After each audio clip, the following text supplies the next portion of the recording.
So today is a short video about darker forces. So the dark forces want to get enlightenment too.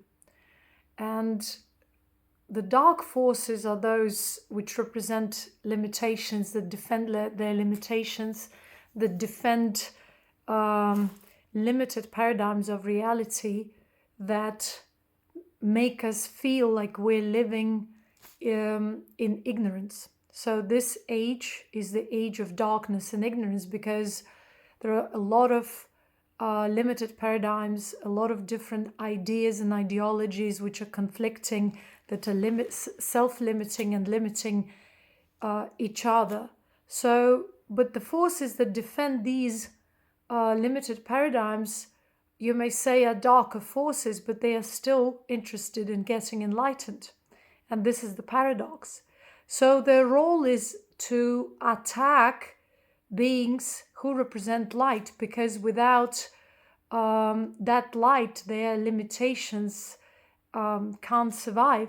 So ignorance, darkness attacks the light simply because the darkness doesn't know any other tactics but bullying, trying to draw attention in all kinds of negative ways, because negativity represents victimhood. Negativity represents limitation, corruption in whichever form.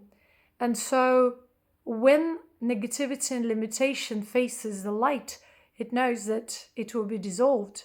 But at the same time, without this light, that which represents the darkness will not understand its own darkness. So in a way, there is a paradox. When the darkness meets the light, the darkness dissolves.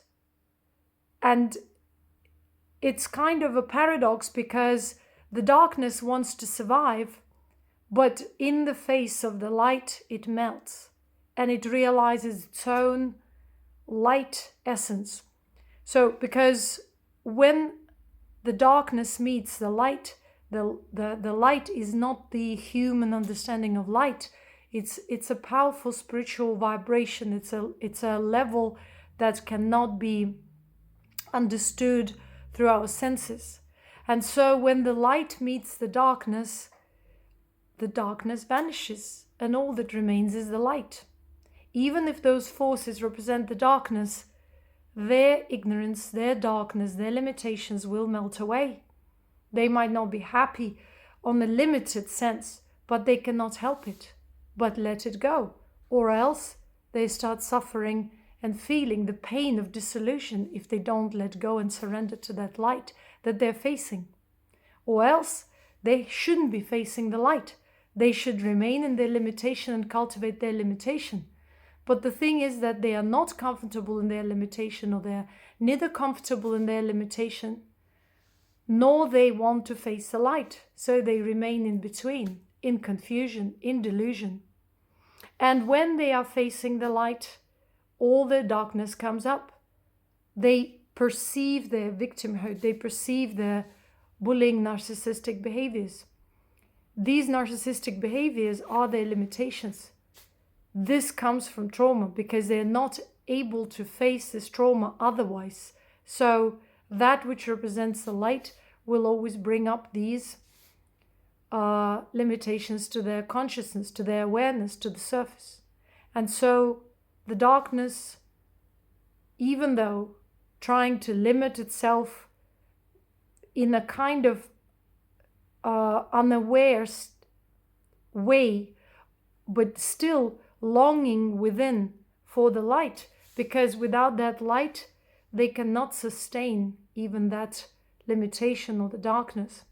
So if we understand what that means, we realize that even through pain of limitation, even of the pain of suffering, we realize our own light, because we have to connect within with that light, with that higher vibration within, so that we can dissolve limitations. But if we dearly hold on to these limitations, the pain will become stronger and stronger with time, because our consciousness wants to break free. And if we do not admit to ourselves these limited aspects of self, traumatic responses to reality, we will just continue supporting this limitation that will hurt us more and more. Because the pain is a sign of limitation. The reaction that you experienced towards the reality, that traumatic response, that desire to strike, to hurt, to hate, is that response of your inner darkness. And if we are not truthful enough, we can never evolve further. Thank you.